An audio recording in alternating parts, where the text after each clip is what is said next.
Hello everyone, welcome and welcome back to my channel TC Psych. How you guys are doing? So I am a MSc Psychology student, MSc Clinical Psychology student. So हाँ, मैं masters कर रही हूँ clinical psychology में and उसके साथ I thought कि let's talk about a very important thing today जिसका नाम है हेल्पलेसनेस। हाँ, तो आपको अगर पता है then it's very good. What do you think? आपको क्या लगता है इसके ऊपर?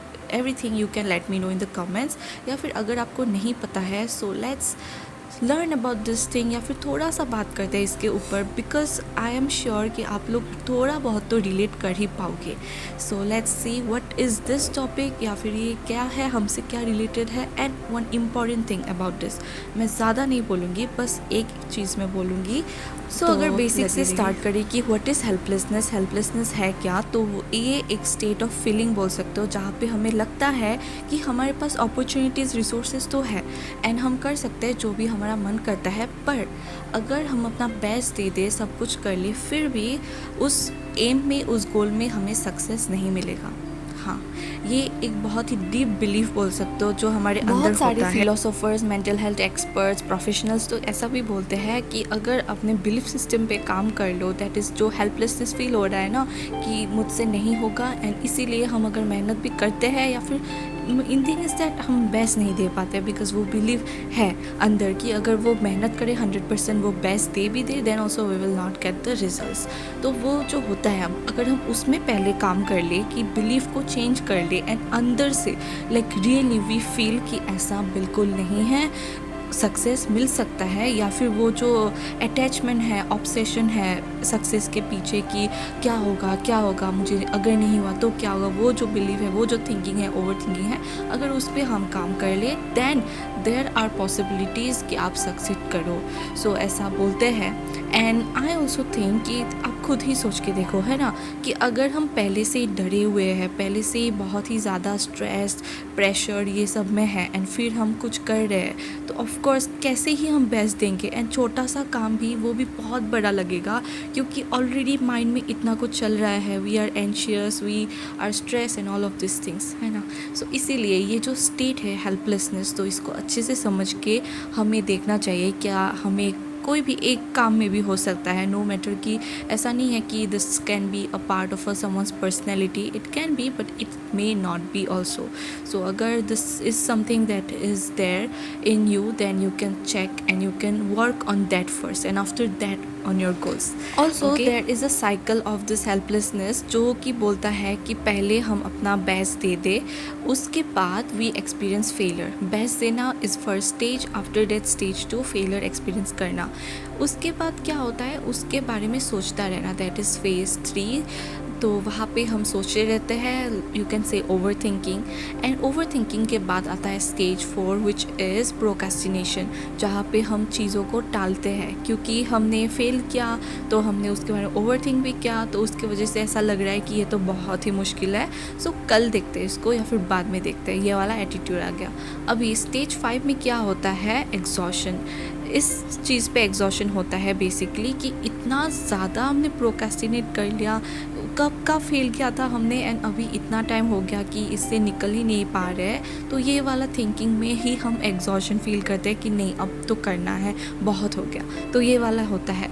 तो उसके बाद आता है नेक्स्ट स्टेज जहाँ पे हम अपना अभी पहले से भी ज़्यादा बेस्ट देते हैं, that is 200% and we are like very motivated, बहुत ही ज़्यादा मोटिवेटेड कि इस बार तो करना है, एक बार में ही कर देंगे, very high expectations, very high energy, बहुत ही ज़्यादा। एंड जब ज़रूरत से ज़्यादा कुछ भी होता है तब क्या होता है, क्या वो अच्छा होता है? नहीं ना। सो वैसा ही यहाँ पे होता है कि हम अपने आप को इतना ही ज़्यादा स्ट्रेन कर देते हैं, इतना ही ज़्यादा फोर्स करते हैं कुछ करने के लिए, वो काम करने के लिए जहाँ पे हमें लाइक बहुत ही जल्द फिर से फेलियर मिलता है, and that cycle just repeats on and on.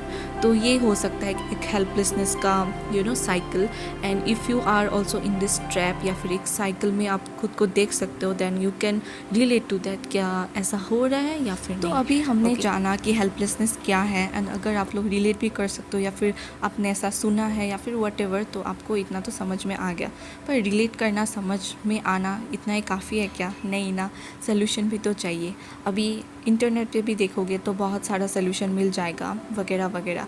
उसके बारे में मैं इन डिटेल आज नहीं बात करूँगी, पर आई वांट टू से वन थिंग, ओके। अगर इस पे भी आप लोग सोच लो एंड काम करना स्टार्ट कर दो, तब भी बहुत ज़्यादा डिफरेंस आ सकता है। That is understanding your capacity right now, okay. So ये सुनने में बहुत ही आसान सी चीज़ या फिर बहुत ही छोटी सी चीज़ लग सकता है, बट इट इज़ नॉट। आपका कैपेसिटी या फिर every persons capacity in the present moment क्या है वो जानना बहुत ज़रूरी है। देखो, अगर हम बोलेंगे कि मॉर्निंग 5 बजे उठना है एंड हम सबको बोल देते, 10 लोगों को बोल देते हैं, तो एक के लिए बहुत ही आसान हो सकता है क्योंकि वो हमेशा उठता आ रहा है। एक के लिए हो सकता है कि मे बी वो 6 बजे उठता है तो थोड़ा सा मुश्किल है, पर वो कर लेगा। एंड एक के लिए तो इट्स लाइक नामुमकिन, बिकॉज़ वो 1 साल से 10 बजे ही उठ रहा है। सो इसीलिए वो कैपेसिटी, उस पर्सन का कैपेसिटी उस समय में कितना है वो जानना बहुत ज़रूरी है। क्यों? क्योंकि हम अकॉर्डिंगली उतना ही काम कर पाएंगे आज के दिन में जितना हमारा कैपेसिटी है। एंड इट इज़ नॉट कि आज अगर किसी का कैपेसिटी कम है तो वो कम काम करेगा तो उसको सक्सेस नहीं मिलेगा, ऐसा बिल्कुल नहीं है।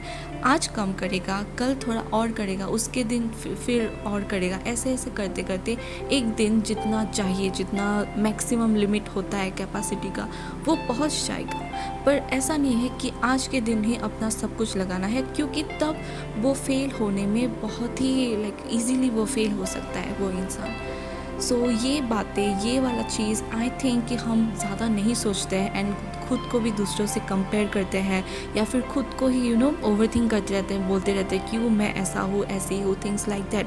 But we should understand the capacity of our selves right now.